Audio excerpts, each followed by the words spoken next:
Good morning to all. Okay, so today I am presenting risk management. आज मैं आपके सामने जो है नेक्स्ट टॉपिक लेके आई हूँ मैनेजमेंट ऑफ फाइनेंशियल सर्विसेज का, तो वो है रिस्क मैनेजमेंट का। ठीक है, so very first of all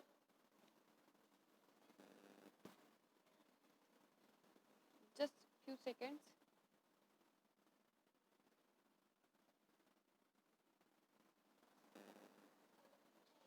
so very first of all I show you the what do you mean by risk management. Okay,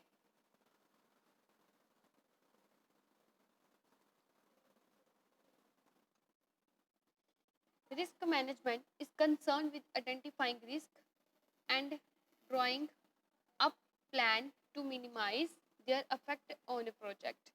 A risk is a probability that some adverse circumstances will occur. Project risk affect schedule and resources. Product risk affect the quality of performance of the software being developed.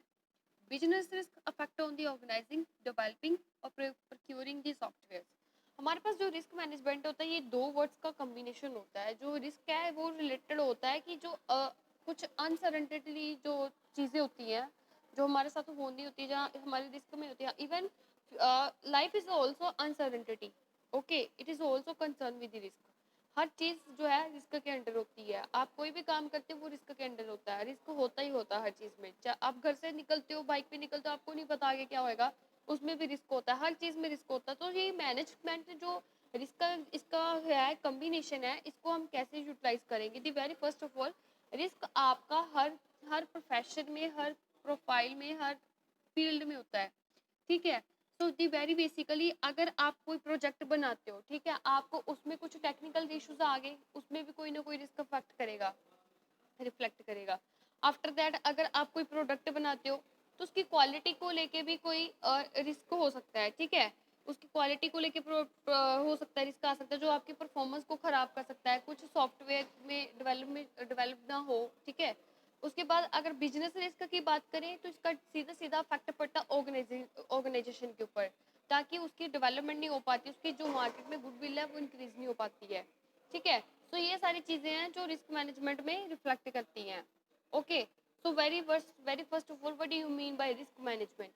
Risk is an uncertain event that may have a positive or negative impact on the project. ये एक अनिश्चितता होती है। ठीक है, कि हमें अपने प्रोजेक्ट को लेके, जैसे मान लो मैंने अभी आपको बताया था ना कि एक अनसर्टेनिटी है। ये एक ऐसी चीज है, क्या होगा हमें भी नहीं पता। ठीक है, future is also uncertainty, that part of our life. अगर हमारी लाइफ में हमें पता चले कि आगे आने वाले टाइम में क्या होने वाला है, तो वो कॉजेस ही नहीं अनसर्टेनिटी के ना, क्योंकि वो तो सर्टेन होगी चीज, जो हमें पता है कि ये निश्चितता ही होएगी। तो एक ही चीज निश्चित होती है, वो है मृत्यु। ठीक है, इसके अलावा हमें कुछ नहीं पता है कि आने वाले टाइम में क्या होगा। तो वो कुछ ऐसी चीजें जो अनसर्टेनिटी होती है, जो अनिश्चितता के रूप में होती है, उसको सर्टेन वे में लेके आना होता है, उसको हम क्या कहते हैं? Risk management. ठीक है, तो ये ऐसा जैसे कि आपको एक एग्जांपल के लिए बता देते हैं। आप कोई प्रोडक्ट बना रहे हो, ठीक है, प्रोडक्ट बनाया, तो उसमें कुछ उसमें कुछ डेवलपिंग में प्रॉब्लम आ रही है। ठीक है, आपके जो है उसके प्रोडक्शन में कोई प्रॉब्लम आ रही है, तो वो सारी चीज़ों को हमें अनिश्चित से निश्चित रूप में लेके आना है। उसको हम बोलते हैं रिस्क मैनेजमेंट, के हम उसको कवर कर लेंगे, नहीं तो इतना बड़ा लॉस बेयर कौन करेगा। ठीक है, ये सारी चीजें हम इसमें पढ़ेंगे। इसमें होता है कि रिस्क एक अनसर्टेनिटी होता है, हमें हो सकता है अच्छा इम्पैक्ट पड़े, हो सकता है नेगेटिव इम्पैक्ट पड़े। तो ये दोनों जो है इम्पैक्ट पड़ते हैं हमारे प्रोजेक्ट के ऊपर। So that is called risk management. After that we have risk management is the process of identifying the and migrating the risk. हमें पहले अपने रिस्क को आइडेंटिफाई करना है। मान लो मैं कोई प्रोजेक्ट बना रही हूँ, मुझे पहले उसका वो रिस्क में आइडेंटिफाई करना है कि एक्चुअली में इसमें प्रॉब्लम आ क्या रही है। ठीक है, उसको आइडेंटिफाई करेंगे, उसके बाद उसको मैं एनालाइज करूँगी। एनालाइजिंग के बाद जो है उसके ऊपर मैं वर्किंग मेथड इम्प्लीमेंट करूँगी। ओके, उसके बाद why it is important. Risk affect all aspects of your project and your budget, your schedule, your scope, the agreed level of quality and so on. Increase probability of positive events, reduce the occurrence of negative events. क्यों करते हैं? ताकि हमारे अगर कोई project को लेके कोई हमें लग रहा है कि कुछ इसका नेगेटिव इम्पैक्ट पड़ेगा तो उसको हम खत्म कर सके, उस चीज़ को मतलब कम कर सके, रिड्यूस कर सके। ठीक है, अगर हमें पता है कि उसके चांसेस कम है किसी के प्रोजेक्ट के, तो हम उसके चांसेस को बढ़ा सके। ठीक है, इसलिए होता है ताकि इसका इम्पैक्ट अच्छा पड़े। After that we have examples of common project, product and business risk, ये दोनों का पढ़ेंगे हम। इसमें रहता है रिस्क, अफेक्ट और डिस्क्रिप्शन। ठीक है, दी वेरी फर्स्ट ऑफ ऑल इसमें आएगा staff turnover project.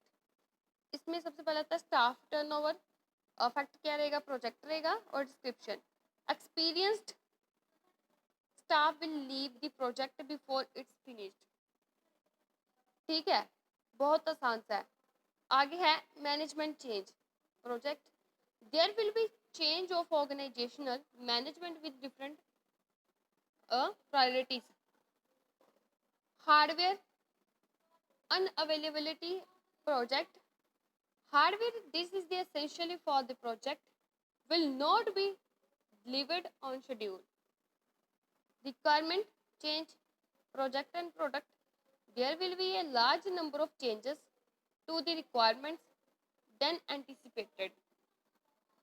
Specialization delay, इसमें रहेगा project and product specialisation of essential interfaces are not available on schedule.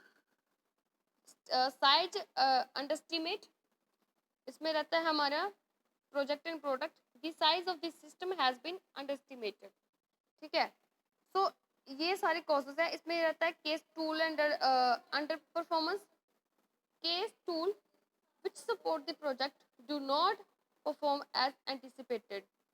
ठीक है, इसमें रहता है कि एग्जाम्पल के लिए हम बता रहे हैं कि कौन से रिस्क है, मतलब हम उसको कैसे करना है, कि क्या नहीं करना चाहिए। अगर मतलब आपको लगता है कि कुछ जैसे आपको लग रहा है कि रिस्क कैसे होता है, जैसे कोई बड़ा मोस्ट सीनियर बंदा है, ठीक है, तो वो प्रोजेक्ट को खत्म होने से पहले ही बीच में छोड़ रहा है, that is also cause of risk. ठीक है, अगर आपका कोई वन सेकेंड,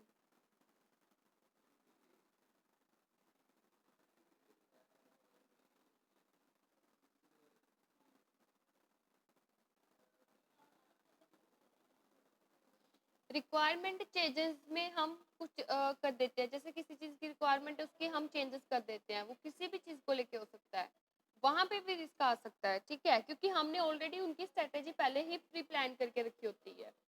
उसके बाद हमारे पास आता है साइज को लेके आता है। ठीक है, technology change, the underlying technology on which the system is bullet suspended by new technology, production, product competition, a competitive product is marketed before the system is completed।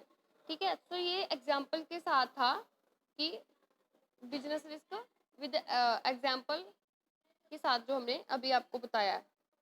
इसमें सबसे पहले कि रिस्क का प्रोसेस होता क्या है, ठीक है, कैसे करना होता है। सबसे पहले हम जो हमारी प्रॉब्लम होती है, जो भी रिस्क हो उसको आइडेंटिफाई करेंगे। आइडेंटिफाई करने के बाद मैंने अभी जो पिछली स्लाइड में आपको पहले बता दिया था, ये चलने से पहले ही, कि उसको आइडेंटिफाई करने के बाद हम उसको एनालाइज करते हैं। ठीक है, एनालाइज करेंगे तो उसके ऊपर एक्शन करेंगे, एक्शन करेंगे तो उसके बाद पहले वर्किंग मेथड चूज करेंगे, वर्किंग मेथड चूज करने के बाद हम उसको इम्प्लीमेंट करेंगे, उसको उस मेथड को। ठीक है, उसके बाद हम मेथड इम्प्लीमेंट करेंगे, मेजर करेंगे, कंट्रोल करेंगे। ठीक है, कंट्रोल मॉनिटर करेंगे उसको। ठीक है, ताकि हम उसको देख सके कि दोबारा हमें उसका रिस्क को रिड्यूस करना है। ठीक है, नेगेटिव को हम एक सर्टेन वे में लेके आना है।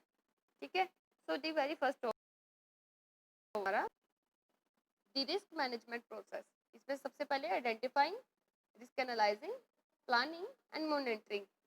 इसमें सबसे पहले list of potential risk, prioritised risk list, risk avoidance and contingency plan, risk assessment, ये सबके आगे जो है सब पार्ट्स हैं जो जिसके अंदर आइडेंटिफाई करने के बाद हमारे पास रिस्क पोटेंशियल की आती है। ठीक है, प्रिडेंट जो प्रायोरिटाइज करते हैं, अवॉइडेंस कंटेंजेंसी करते हैं, कंटेंजेंसी प्लान सॉरी, और रिस्क असेसमेंट। ठीक है, आफ्टर दैट भी हमारे पास है रिस्क आइडेंटिफिकेशन। क्या है risk identification? May be term activities or based on the individual project management manager experience. A checklist of common risk may be used to identify risk in a project. इसमें सबसे पहले identify करेंगे तो सबसे पहले हमारे पास कौन होते हैं, जब हम आइडेंटिफाई करते हैं प्रोजेक्ट में तो हमारे पास सबसे पहले टेक्निकल इश्यूज जो टेक्नोलॉजी को लेके आता है। ठीक है, तो सबसे पहले हमारे पास आएगा टेक्नोलॉजी रिस्क। ठीक है, उसके बाद पीपल रिस्क आता है जिसमें मैन पावर आ जाता है ना, मटेरियल अगर एक इंडस्ट्री लगा रहे हो, प्रोडक्ट बना रहे हो पर यूनिट के हिसाब से, तो वो उसमें कंसिडर करेंगे।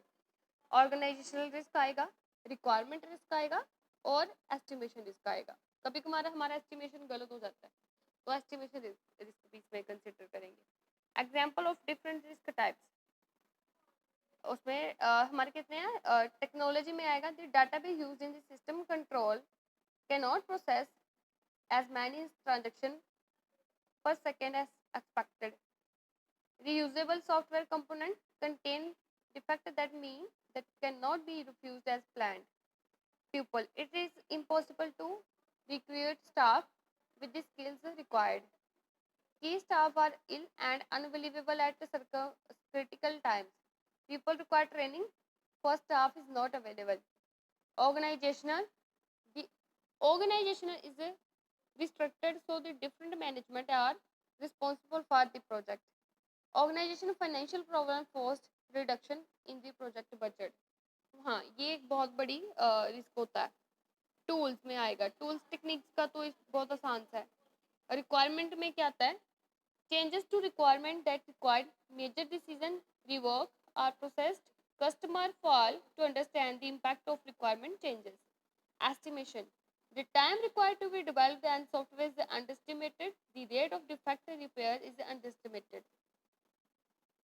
नेक्स्ट है risk analyse. How to risk analyse, मतलब पहले तो वही रिस्क एनालाइज होता क्या है, assess probability and seriousness of each risk.